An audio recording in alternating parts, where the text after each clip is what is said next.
there, everybody, and welcome back to the Fiction Forge. My name is Six, but most of you know me as Jonathan, and today we're diving back into the Hooniverse with a review and retrospective on Doctor Who's newest Season 2, Episode 1, The Robot Revolution.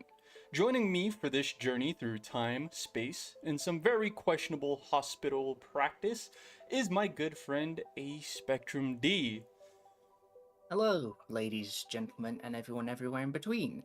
I am a Spectrum D, but you may also call me Lewis, and before we even get started with the episode itself, I'd like to bring up a realization, or rather a thought, that I had upon thinking about the episode title. The Robot Revolution, it almost reminds one of the sand miner robots in the 1970s story, The Robots of Death. I think it was the Fourth Doctor. It was. Just thought I'd bring that up. It also reminds me, at least, I think visually the episode reminds me a lot of when you get into, how people thought robots were going to look like back in the 80s or 90s, when a lot of mechanical things resembled cars of the time for some reason. A good example of this are, certain vehicles and robots in, the Fallout games. But that's enough on visual and all that type of stuff. Let's get into the actual episode by starting off with the opening to the episode, where we see the newest character introduced to the extended Hooniverse, who will probably be sticking around for a while, Miss Belinda Tondra. Yes, and in the beginning, we see her with an acquaintance of some sort going by... I don't remember his surname, but his full name is Alan. And it's clear that... He's a prat. Let's be honest here. Let's break the fourth wall like we're some sort of cartoon character. Alan is the biggest douchebag I've seen in Doctor Who that isn't, from the, start a villain that I have seen in a good while. So, what we have, commencing the episode, is a 15-year back flashback to Belinda and Alan, and their connection, it makes one think that they are romantic partners of some sort. But before the recording, Six brought up another potential view on this. Six, if you'd like to briefly I personally have the head view that Alan is just a very obsessive douchebag. I think he's very obsessed with Belinda, and later in the episode this becomes a lot more clear, as we'll get into. But for right now, I could tell off the bat, from the moment I saw it, I was like, she doesn't seem to be into this at all. I think she was very reluctant to be in this sort of relationship with Alan, if even in a relationship with Alan. Perhaps she sees them more as friends, while Alan is trying to see more from the relationship. It is very unclear, but to say that he is misogynistic is a very huge understatement for the character. Yes. So, following on from that, we get into a 15-year forward time skip where we are introduced to Belinda's current life, although the episode itself takes place a short time in the future at the time of this recording. And we learn that she works in a hospital, and that the Doctor is actually pursuing her for reasons that we find out later. As the hospital visit goes on, as I said in the intro, some very questionable hospital practices are witnessed, with the Doctor obviously looking for her going through her daily shift as a nurse and inevitably leaving, the Doctor trying to get her address, and even trying to use the sonic to gain the information, and end up practically causing a power outage in the building. It's safe to say somebody's life support systems likely failed, and that day the Doctor was responsible for a few more lives than he had bargained for. Not the first time that's happened, and unfortunately, it probably shan't be the last. Thinking back on things like this the Doctor's done, obviously we had situations like Martha's Run, we had a lot of things in the classics that was similar, and probably outside of either of our scopes of knowledge, there is likely something similar to this happening in the comics or audio dramas that we just quite aren't aware of just yet. But we'll probably be told off in the comments that this has happened 50 times that we are completely unaware of. The Doctor is a murderer by association. Yeah, it's It's a rabbit hole so deep that by the time you reach the end, you'd end up falling into the Earth's crust. So, let's And that's move how on the through the doctor episode. ended up in Wonderland. So, moving on next, we actually witness Belinda going home with her roommates or housemates, however you wish to look at it. And she practically gets kidnapped. Spectrum, would you like to run down exactly what happens here? Yes, so, to describe to the best of my ability, Belinda, of course, comes home, tries to find something from the fridge, and is then accused of stealing something, because this is something that apparently happens quite often in house share or flat share situations, until she is rather brutally, actually, I might be putting it too harshly. Point is, the robots rather destructively make themselves known and accost her, summoning her to their home world, which, as we learn through the certificate that Alan gives her back in the flashback, there is actually a planet and even a people named after her, hence why she is summoned to act as their queen. And through this, the robots, for reasons I can't fathom at the moment, offer Cat, which is not shown on screen. I'm sure much We too see many them zap animal towards a cat, it fades to black, and then we see the cat's smoky outline on the ground like it's some sort of Thousand Ways to Die parody. Yeah. So thankfully, for the benefit of the animal lovers watching, it was not shown, but we know what happened. Maybe the knowledge is worse, I don't know. But as per usual, when things like this happen, we see a twist. After Belinda gets taken off to this new planet, some weird blips in time happens after we see the doctor following her. But before we jump up that far as to her presence in the rocket, there is actually some things on Earth before we get into outer space that are pretty relevant, like the doctor's arrival at Belinda's home, and the character cameo from season 1 that happens once again. Yes, indeed, we get another appearance from the enigmatic and elusive Mrs. Flood, who once again addresses the viewer directly, stating that I believe she said something to the effect of, "You ain't seen me," before retreating into her residence. But yeah, then getting back to that point, she would then be, or Miss Belinda Tondra would be taken upon a rocket ship by the robots, and even though it is a very stereotypical 5-year-old's drawing of a rocket ship, she gets flown out into outer space with the doctor chasing her. Here we see a bunch of time blips, for a better word, time fractures, as we later come to find out it's called, happening in a way that kind of disrupts the flow of the timeline within the episode itself, with a lot of important individuals and items being sent to different points in time. But before getting to that, let's just note that currently the robots not only have abducted Miss Belinda herself, but also the star certificate she had been gifted by Alan at the start. And apparently that star certificate not only makes her the owner of that star system, but also everything within it, including giving her some authority to royal, or practically an authority to rule over a planet named after her, Miss Belinda Tondra, which is the planet's name, and the inhabitants are called Miss Belinda Tondra kind. And yeah, it is a little bit screwy and a little bit confusing here and there, but overall the general picture we get is that this certificate was a curse, not a blessing. While upon the rocket ship, she would mention Alan to the robots, and that becomes a little more relevant as the video continues, but for right now, we just see her arriving on this and being introduced to another character. Yes, so, upon arriving on the planet Miss Belinda Chandra, we are introduced to a new character named Sasha 55, a member of the Miss Belinda Chandra kind. I'm sorry, that's a bit of a mouthful.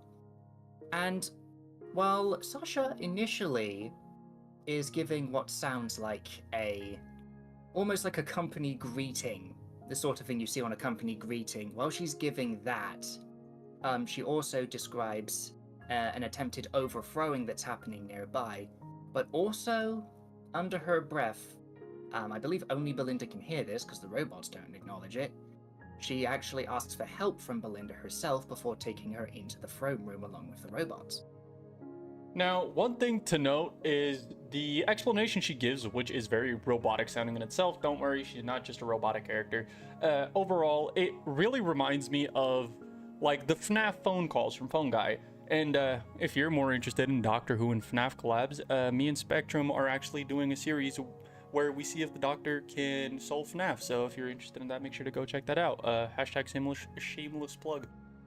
All right then. Moving swiftly along, we move into the throne room where there are, a number more Miss Belinda Chandra kind. I can say Padma Sambhavat and Raxacorico Falapatorius, but not that.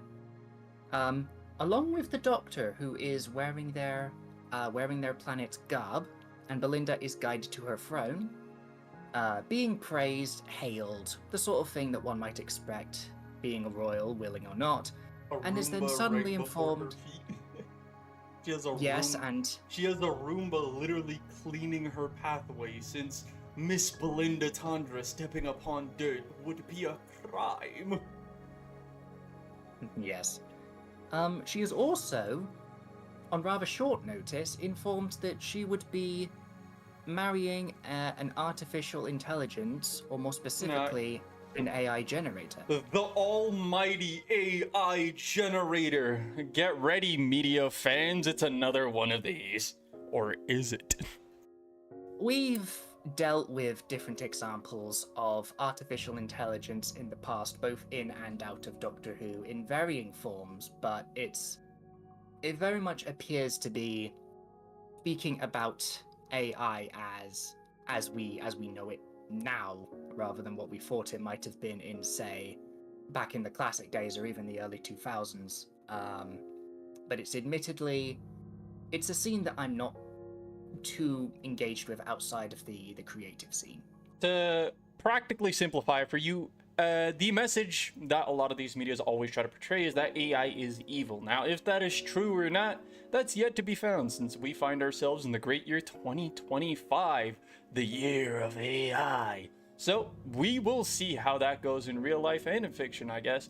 But for now, we see the Doctor actually approaching Miss Belinda Tandra after Sasha 55 is unable to convey reasoning to her to why she should calm down, since not only being forcefully married to an AI generator, but also being swept off to a planet she has no idea of could be a little bit jarring.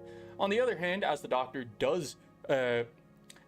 comes up and tries to explain the history of this planet, not only does he make mention of the fact that for the last 10 years, the robots have practically overruled this world, and we get more in depth into that as the episode itself continues, but for right now, the Doctor not only gives a brief example of this planet's history, but also explains in fractured wording that every 9th word the robots are unable to hear because of some sort of malfunction on a tick system, which does not calculate the 9th of anything. So he's able to convey the message that something is about to happen.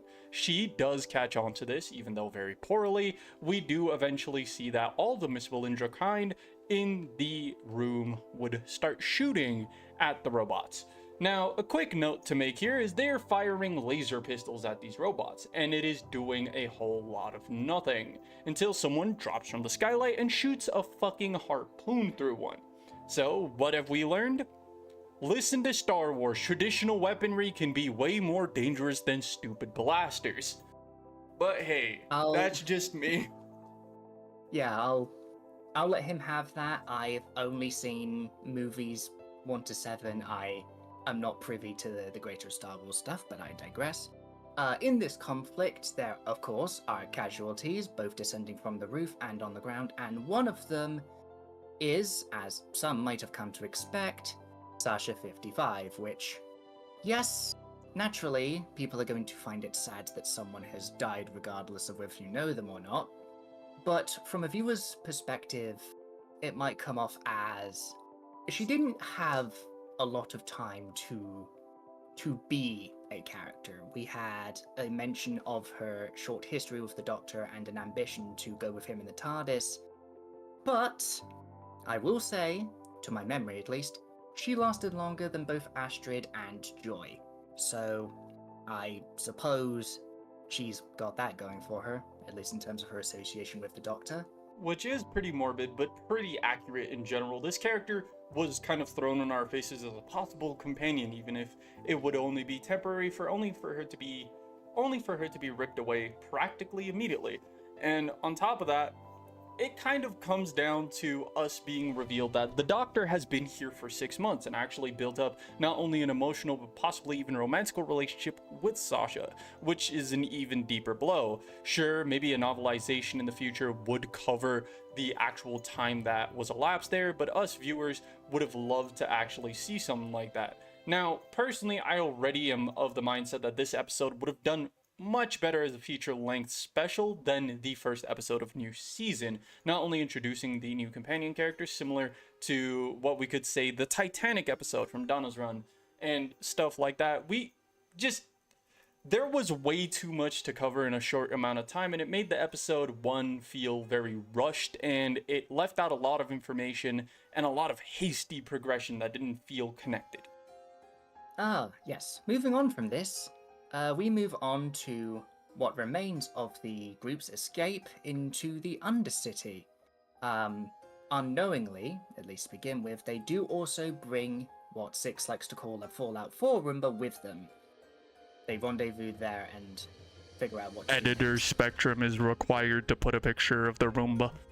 I will, and I'm sure I will hear it enough times when going over audio clipping and image gathering.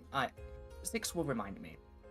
Anyway, as with any war, there are of course casualties, a number of people led on makeshift beds on the floor, and Belinda, being a nurse, decides to go and check over them, though one of the group, Manny, has a particular disdain for her.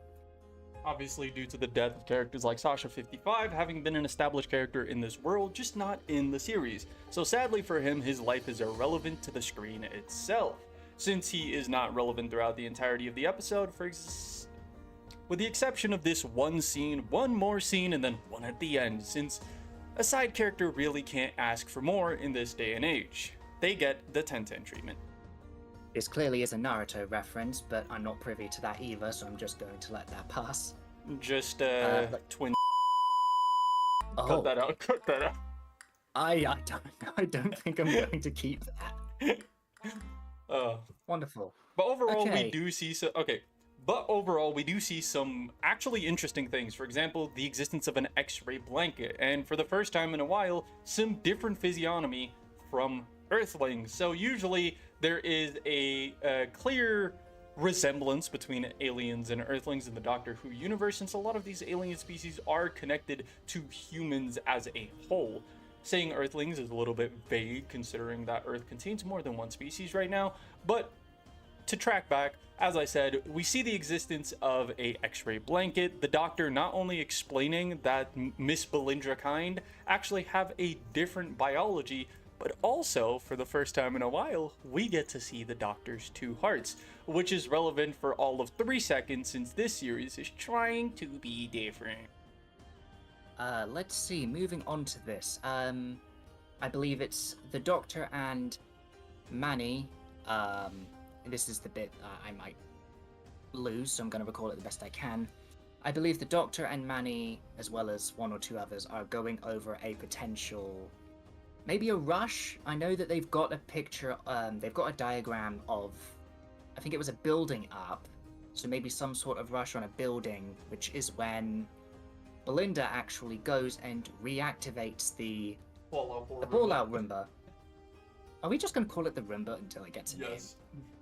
Okay, so Belinda goes over to the Roomba, and for context, the Doctor had deactivated it because the Miss Belinda Chandra bots, that's what they're called, but of course I don't imagine a lot of people are going to call them that.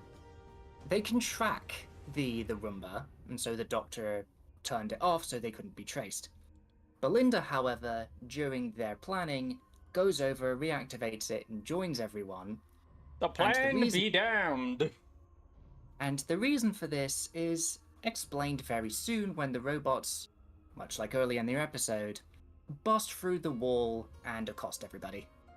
And as one might think, she heroically sacrifices herself with zero weight to the actual situation, because once again, these characters have been planning this revolution for 6 months, and because a new character stepped into the room, we gotta say fuck it and Leroy Jenkins. Ah, old memes. I see. Indeed. I might have to find that now. Leroy Belinda gives herself up on the condition that the Miss Belinda Chandrabots leave everyone else alone, which I believe they actually do, because you don't see anyone harmed after that point that's, well, on and side. skip to the next arc of a fucking movie. Like, 30 minutes of content be skipped over, because why not? Let's see.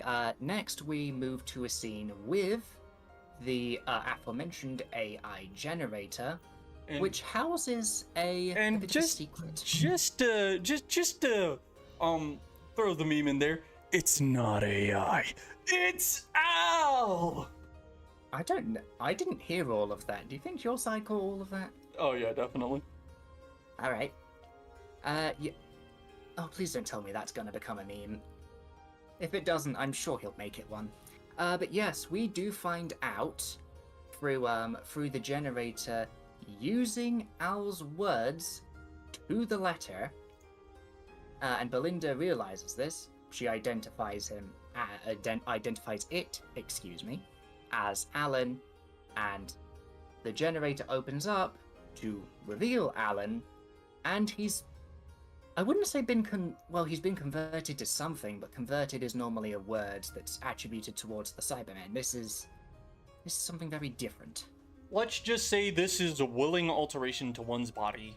Closest thing I could say is cybernetics or something akin to said. But overall, the design is absolute garbage, actually creepy, and now we see that, yes, Alan is a very huge narcissistic prat. Since this entire situation was caused by the aforementioned time rift. The time fracture. So the time fracture caused characters to be blipped through different points of time. Not only with the robots capturing Miss Belinda, we also see things like the Doctor, when he arrives at the planet, even though being parallel to the ship, arrives 6 months earlier. Belinda, having mentioned Alan on the ship, actually alarms the robots into gathering him later, but somehow he ends up arriving on the planet 10 years earlier and ends up taking rule and causing this robot revolt where they become these sort of overlords, but also the star certificate being thrown into this planet's history about 5,000 years ago, which explains all these weird events.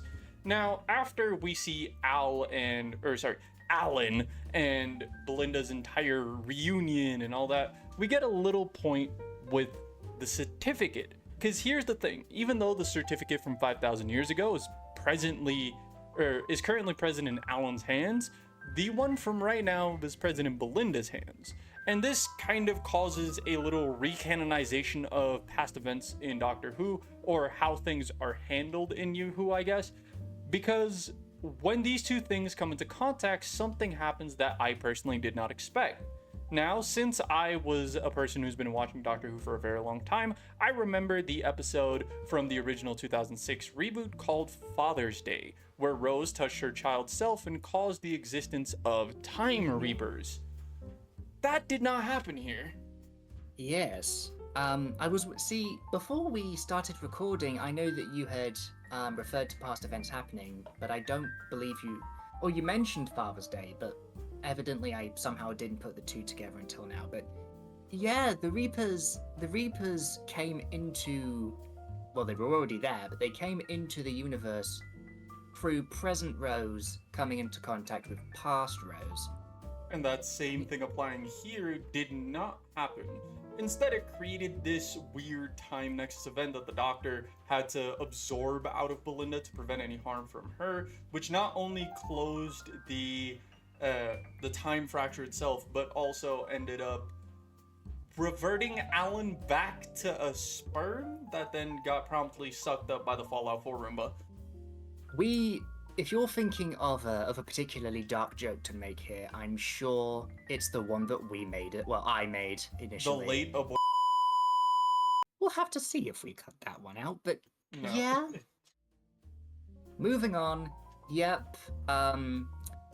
What's left of Alan is removed by the Roomba, and later on we get a scene where everyone comes together, and the Miss Belinda Chandra bots and Miss Belinda Chandra kind agree to start cooperating again, as Now- well as... Oh, sorry. Before we get into that, though, the time fracture might actually be relevant in the future again, since that kind of does cause a little bit of like controversy at the end of the episode itself. So that might actually be relevant in the coming episodes, and the time fracture concept might be very relevant to this season of Doctor Who. Who knows? But after that, there's also a brief mention of the building that everyone came from being named after Sasha 55 in their honor, among other buildings being named after other people that we didn't really know the names of outside of Manny. And maybe guess we change didn't the need to. name of the star system. Direct quote. Yeah. Yes, that would be very wise. And Manny also seems to change his tune. And never becomes relevant again. We get our bigger on the inside scene as per the norm. Belinda and the Doctor intends to head off, with the former pretty much demanding that she be taken home in a similar manner to characters like Barbara Wright and Ian Chesterton in the 60s. But the problem here is that unlike the previous time, where the Doctor couldn't control the TARDIS, this is a case where the TARDIS is being repelled, and we figure out why very soon. Now, this is a very weird situation. Before we get to that, the Doctor does have that moment where he's like, wait, Miss Belinda Tandra has a strong resemblance to Mundy Flynn, which is something he obviously knew beforehand. We knew from the actual appearances and obviously actresses, but the point where it's like, oh, this is actually a genetic resemblance down to DNA being almost exact, as he uses the sonic to scan her, which leads to who gave you permission, you're a douchebag type of sense, since New Who really just has to be woke for no reason sometimes. Upon having a look to see what the issue is, the Doctor and Belinda discover that all they see is just space. There is nothing but nebulae and stars, and for one reason or another, May 25th, yes, 25th, 2025, is completely out of the question at this moment in time, and we don't know why, but it appears that some sort of cataclysmic event took place, as when the TARDIS dematerializes, we see a bunch of landmarks from Earth's history. I believe it was the Eiffel Tower, the Statue of Liberty, one of the pyramids, a old-timey 1980s English taxi. Yeah, a lot of weird assorted items. Like, yeah, let's throw landmarks in there and an outdated car. Now that I think about it, if the Eiffel Tower was left in a state where it hardly has anything to call a leg left, how did that taxi survive? Oh In no, the the taxi condition it was was. messed up. Oh, it was, but... It really just depends where the cataclysm hit, I guess. Maybe it got lifted up by a tornado before a meteor struck Earth. No one will truly know until we actually get back to May the 25th. So, Yes. at this point, the Doctor would tell Mundy, or sorry, my bad, Belinda, that they would have to go the long way round. Now, this is a term that's brought up a lot since 12's run because of that scene on Gallifrey, but to paraphrase, they are going to the 1900s, and this sets up that little cartoon episode that we saw from the trailer. If you're not familiar, Spectrum will probably put up like a little picture over here. And Yes, that I shall. that obviously leads into the next episode, which leaves us for our individual thoughts on episode 1. Spectrum, what were your overall thoughts for the episode? I'd like it to be known now that, unlike a number of people in the Doctor Who community, and this applies to most things, I'm not very critical about things unless they really stare me in the face. Just because any enjoyment I take from something, I don't want it to be, for want of a better word, tarnished by leaning one way or the other. You know, I'll watch it once when it's live, and I might, especially for this video, Six and I watched it again to have a deeper look through. But in terms of my thoughts, I will definitely say I think the bit that caught me off guard the most, that actually stuck out to me upon the first watch, was in fact Sasha's passing, because not even 2 minutes, maybe 1 minute before, had she been introduced as a friend of the Doctor's from 6 months back. I suppose I would have been interested to see either what happened in that 6 months, whether through a flashback or even the Doctor briefly describing it in the time they had before the Miss Belinda Chandrabots accosted everybody. There's something to, I say, fill the gap. I was going to make a comparison to Astrid again, but Voyage of the Damned, which is the episode 6 was referring to earlier, Astrid was one of the focuses by the end. And because of the time she spent with the Doctor, while time-wise it wasn't as long as the time that 15 and Sasha had, because we had more time with 10 and Astrid, there was an impact, at least for those that felt it. I don't emotionally connect with characters very easily. Six, what about yourself? Now, to the episode itself, as I said, there's a visual resemblance that I really like people's depiction of robots in the far past, where it's like, oh, how cars look now is how robots would look in the future, is something I actually enjoy. Really like the style or visuals of the episode, but the episode itself is quite underwhelming. Now, I'm not one of the individuals that hates on 15's run. I'm very neutral about it. I don't like it. I don't dislike it. There are episodes I dislike. There are episodes I do like. I like everything that had to do with Sutek.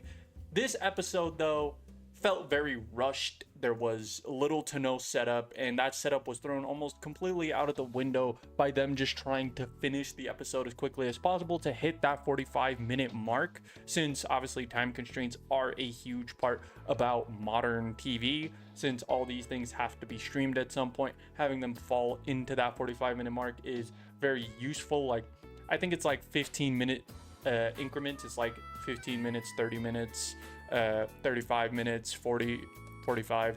That's like the general consensus on how long an episode should be. But personally, as I said, this episode just did not resonate with me. I feel like the Belinda story as a whole was kind of just a parodied version of another 15 companion being Ruby. I feel they really just went like, oh, Ruby is very integral to time travel, and all these individual characters. Let's do that again. Like, they're not really giving us a break. They're trying to enforce this. The companion has to be the most important character in the season, and I really don't like that. Now, Belinda as a character, I already dislike. I know I'm not gonna like her as a companion. It's just the way she carries herself, if that makes sense. She makes herself seem more douchey than need be, in all honesty.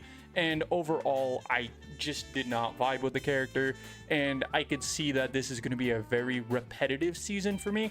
And the thing that could bring this season back to me is obviously the actual execution of episodes and storylines, since right now it doesn't feel like there is much story to be had, except, oh, let's go on a few adventures with the Doctor until we go home, and then the season's over.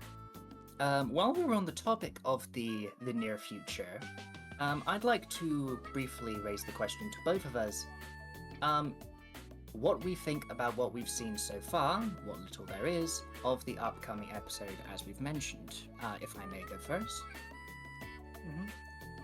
Okay, so there's not very much, as I've stated, of the next episode. We know it's set in America. I believe it's set in 1955, and the main antagonist is a rubber hose cartoon character come to life, which, One is something I believe classic Doctor Who would have done if they had the money and the resources, especially with stories like The Mind Robber, which is literally a realm of fiction.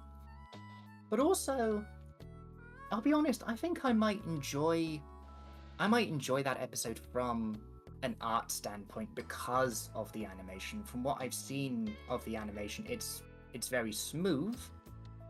It appears very polished. So I don't know, maybe I'll like the animation aspect of the episode above anything else because, well, I'm an artist. Six, what about yourself?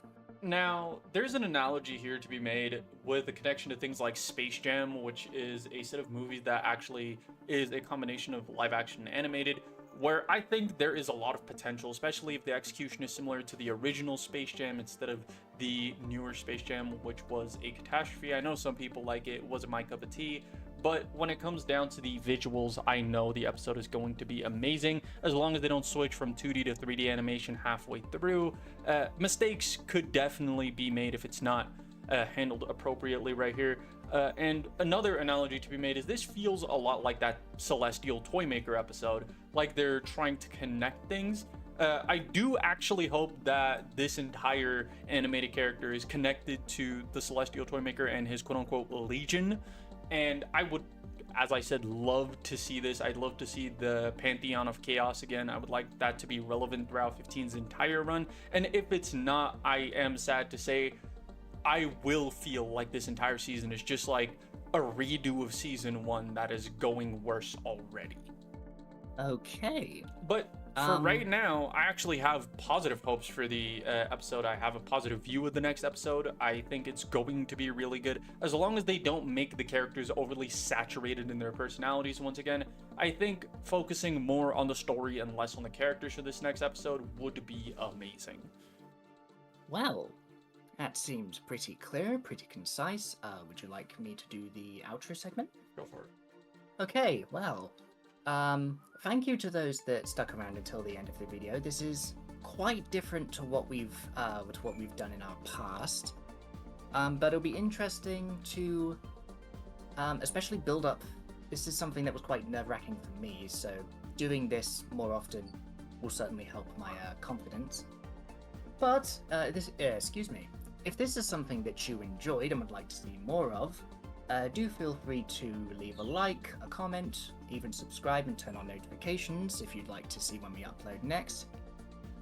Perhaps even take a look at our current library, as it's still growing. Six, was there anything you'd like to say before we give our departing words?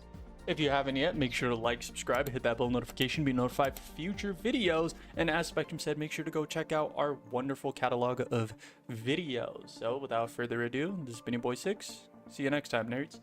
This has been A Spectrum D on the Fiction Forge. Until next time, fare thee well.